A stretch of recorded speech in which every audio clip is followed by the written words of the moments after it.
15औं योजनासँग सम्बन्धित शिक्षा सम्बन्धी महत्त्वपूर्ण बहुवैकल्पिक प्रश्न उत्तरहरू।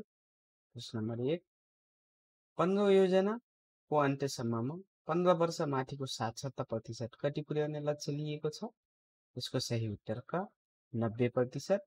प्रश्न नम्बर 2, 15औं योजनाले योजनाको अन्त्यसम्ममा युवा साक्षरता कति प्रतिशत पुर्याउने लक्ष्य लिएको छ? यसको सही उत्तर ग 79%। प्रश्न नम्बर 3, 15औं योजनाले योजनाको अन्तसम्ममा आधारभूत तहको खुद भर्ना दर कति पुर्याउने लक्ष्य लिएको छ? यसको सही उत्तर ख 79%। प्रश्न नम्बर 4, 15औं योजनाले योजनाको अन्तसम्ममा माध्यमिक तह कक्षा 9 देखि 12 को खुद भर्ना दर कति पुर्याउने लक्ष्य लिएको छ? यसको सही उत्तर घ 65%।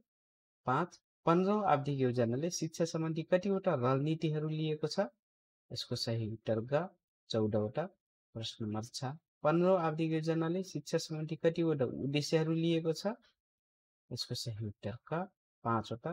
प्रश्न नम्बर 7, 15औं योजनाले योजनाको अन्तसम्ममा उच्च शिक्षाको कुल भर्ना दर कति पुर्याउने लक्ष्य लिएको छ?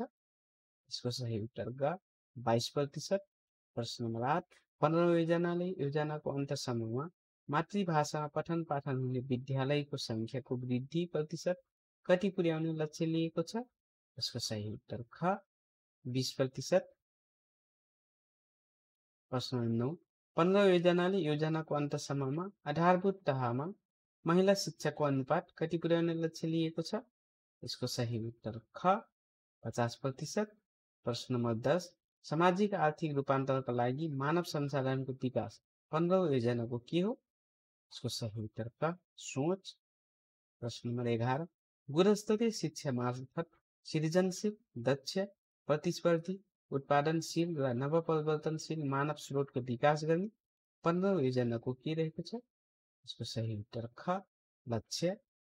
प्रश्न नम्बर 12, सबै नागरिकका लागि जीवन पर्यन्त शिक्षाको अवसर सुनिश्चित गर्न 15औं योजनाको के हो? यसको सही उत्तर ग उद्देश्य। प्रश्न नम्बर 13, प्रारम्भिक बाल विकास तथा शिक्षा कार्यक्रमलाई विद्यालय शिक्षाको अभिन्न अङ्गको रूपमा विकास गरी यसलाई सबै बालबालिकाका लागि अनिवार्य गर्ने 15औं योजनाको के रहेको छ? यसको सही उत्तर घ रणनीति। प्रश्न नम्बर 14, आधारभूत शिक्षा अनिवार्य तथा निःशुल्क र माध्यमिक शिक्षामा निःशुल्क पहुँच सुनिश्चित गरी शिक्षालाई गुणस्तरीय, जीवनोपयोगी र प्रविधि मैत्री बनाउने 15औं योजनाको के हो? इसको सही उत्तर क उद्देश्य। प्रश्न नम्बर 15, 15औं योजनाले कुन शिक्षालाई निःशुल्क र अनिवार्य गराउने उद्देश्य लिएको छ? यसको सही उत्तर ख आधारभूत शिक्षा।